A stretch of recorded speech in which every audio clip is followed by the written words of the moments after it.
people can feel deep down when you really care and are invested in something. And people can feel deep down if you're really invested and you care about them. And when we can combine those two things of something that we are really truly care about, combined with the fact that these are people that we're working with, that we really want what's best for them. We want them to be successful. We want to be better together as a group. We also care about them as individuals. Some magical things can happen. And as coaches, that's the position that we're in. You love basketball and you love people. You want to coach. You want to coach these young people, and you have a responsibility to them.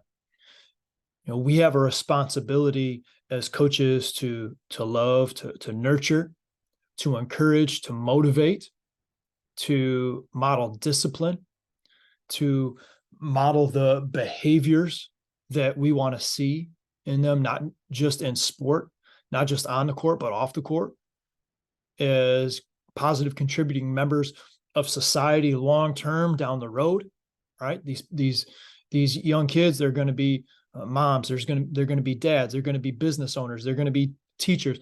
They're going to play vital roles in society moving forward. And we can show them they're valued, and that goes beyond their performance. God's love is not performance-based. I'm always saying that to myself. I'm always saying that at our camps and the different thing on social media, the things that we do.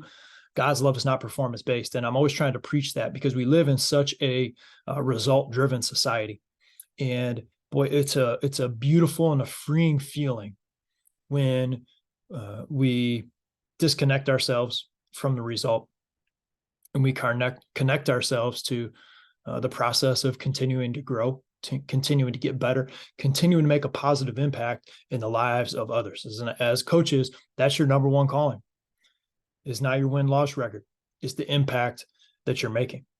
Now, hopefully you can have a lot of success along the way when it comes to wins and losses, but that is not the true measurement of success, right? It's impact, right? So for us as coaches, it's important that we remind ourselves of that. You hear about the why, right? Why do you coach? Why do you coach? And I'm pretty sure you already know why you coach, but sometimes we need a reminder.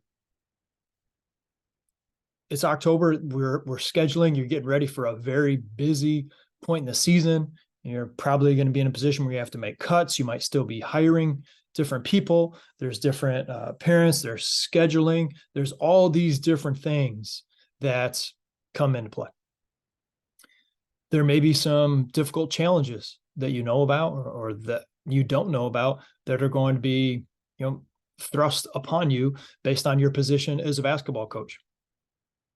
So to be able to do a simple episode like this real quick and just have a reminder of why you do what you do, right? As a teacher, as a coach, as a mentor, you are put in a position to positively impact people in a much more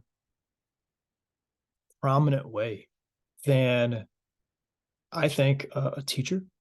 I think in a different way, not necessarily more, but in a different way than people in other roles, whether it's a parent, right? Whether it's a teacher, whether it's, a pastor, Sunday school, could be anything. When you're the coach of a sport, right?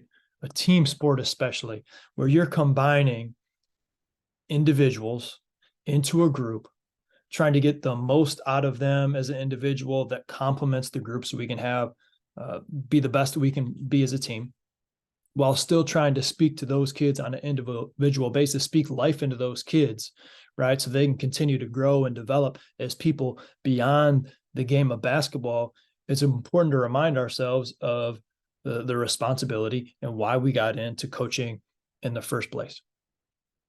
And if there's times where that's not the reason why you're coaching anymore, probably shouldn't be coaching.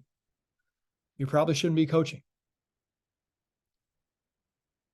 But I know so many people, especially in our Coach's Edge membership, like they want to do the best they can, and they feel the responsibility to the kids, to their community. And they want to build something. They want to build a culture and a dynamic within that team that then goes into that school, that then goes into that community, that is just such a positive, and it's something that it's not easy. It's not soft. It's certainly not selfish. And it's not a quick microwave success, but it's something that is so much more rewarding than, hey, we won a league championship. We won a district championship. So as you go throughout this challenging point in the year, I want to encourage you, and I want to remind you why you're doing what you're doing. You're doing it for the love. You're doing it for the love of the game. You're doing it for the love of the people that you get the opportunity, right? This is a privilege. This is an opportunity. It's not a right. You're being trusted by kids, by parents, to spend during this time of the year more time with them than they will with anybody else. They may have a teacher for an hour. They may be home and spend time with their mom and dad for a little bit here and there after school, after practice. But if they're coming 2 hours a day with you, 5-6 days a week, sometimes longer, right? Depending on road trips and all these different things that can go into a basketball season for months at a time. Think about the compound amount of time and the impact that you can make because of that. Man, we got to use it. Like, we are just getting into a point in the season where we're going to have a ton of time with probably 10 to 15 kids. What kind of impact are you going to make? What kind of impact are you going to make? Now, some of those players are going to be awesome to work with. Some of those players are going to be a challenge to work with. I would encourage you to not just coach up the players that, man, they're easy to coach. Is there a reason why some of those kids are more challenging? What's their home life? Is there previous coaches that they got some scars with, right? That you don't know about. There's some trust issues there. And you got to dig a little bit and figure out how you can get through to some of those kids so you can make a positive impact in their lives as well. It's so much fun when you get a group of individuals who are willing to sacrifice some of their own for the betterment of the group, the team. And you get people to buy into that. There's nothing that's more rewarding. We had a team, they went, I believe, 15-6 was our record. We got second place in the league. We had a really good season. And this group, I wish they, would have got first place. That would have been a great thing for them. But looking back, that's really not what the difference was. This was a group of kids that had coming up to the varsity team. They'd never won anything. They'd never found much team success, and couldn't really find a position where they were able to really gel as a group. And so even though we went through that year and we had a good record, we won, 15 out of 21 games. It wasn't about the wins and the losses. It was the fact that when we look back at the end of that season, we were like, wow, look at the growth in this team. Look at the growth in these individuals. Look how they were to come together and sacrifice as individuals so that they were able to have the best season that they have ever had. You can go back to youth basketball, junior high basketball, freshman JV basketball. This group, when they played, it was a varsity basketball team that was the most successful those seniors had ever been. And obviously they played a huge role in, their team success, but it was because of their ability to come together as a group. And that's what I'm most proud of. And my hope is that each and every year as coaches, we can look back on a season and say, man, what growth we had as a group, what growth we had as individuals. And that doesn't happen unless we continue to remind our kids and ourselves what truly matters. Each player on the team, Do they know you care about them? Do they know they have value beyond how many rebounds they get in a game?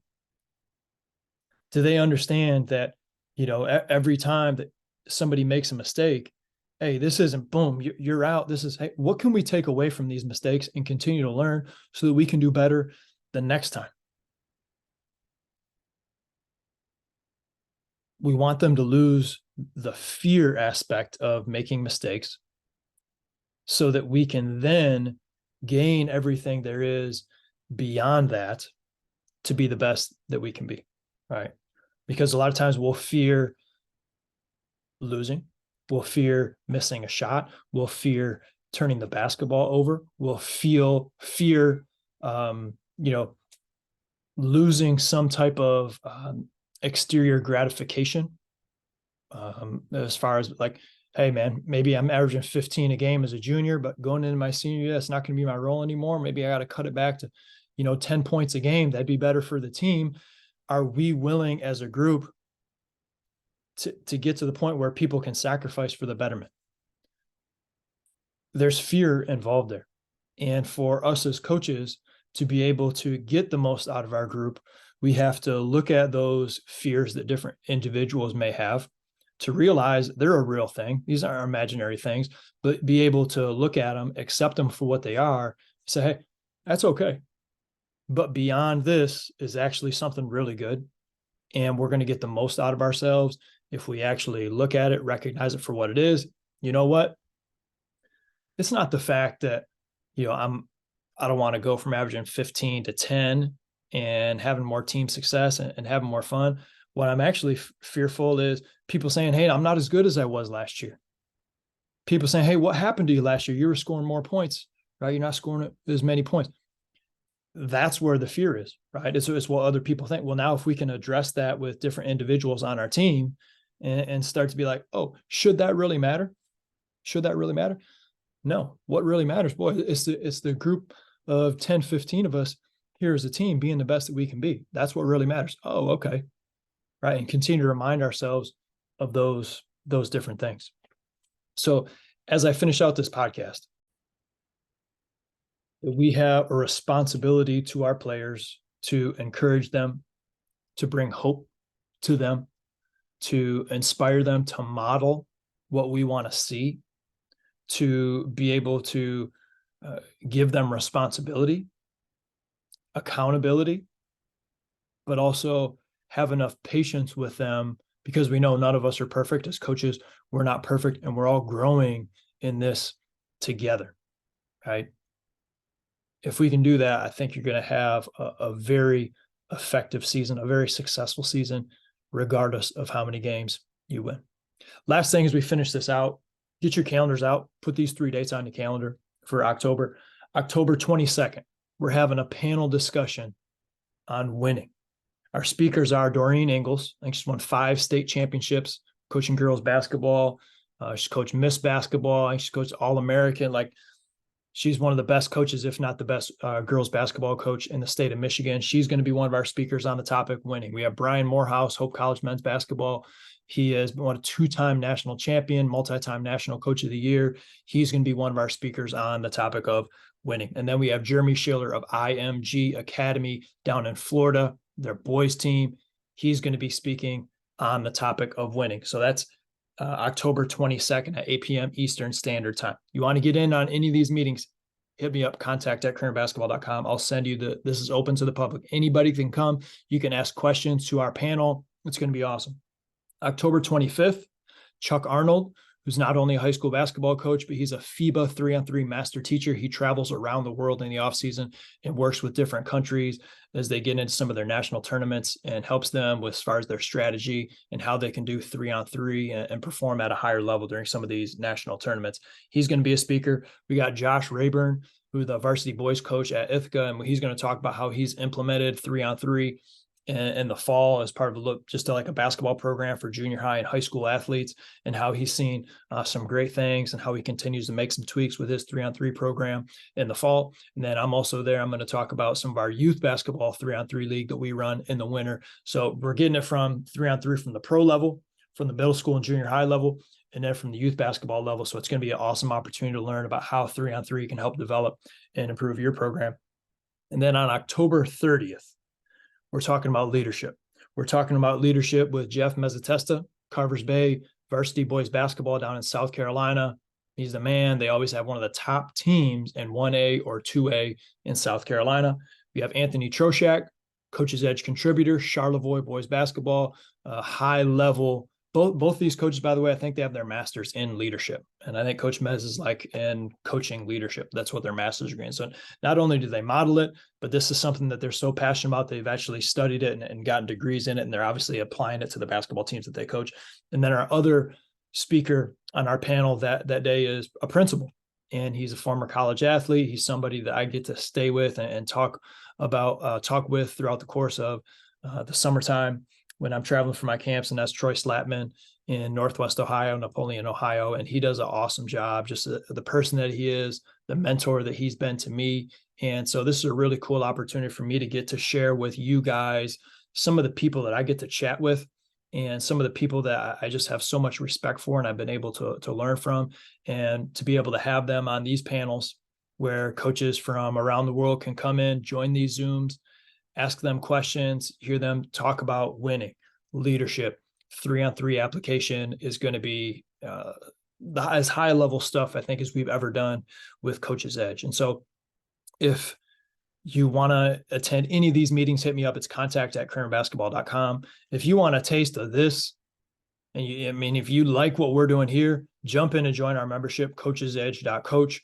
We record a lot of our meetings, whether we have a speaker, a group coaching call, whether we have presentations, obviously all the uploads that we have, tons of different uploads coming into the website as you guys prepare for the season. We've done like closeout, we've had defensive drills, we've had pre-practice daily vitamin warm-ups. It's just a few of the uploads that we put in. I just finished part 2 of finishing school that's going to be uploaded very quickly. We have our passer screener cutter drill, which was a new passing series that we came up with this past spring and summer. I'm excited to upload tons of awesome stuff inside our coachesedge.coach membership. So you want to jump in, now's the time to do it. But first and foremost, just check out some of our Zoom panels coming up. They're going to be absolutely fire. Thanks for listening. Get after it today.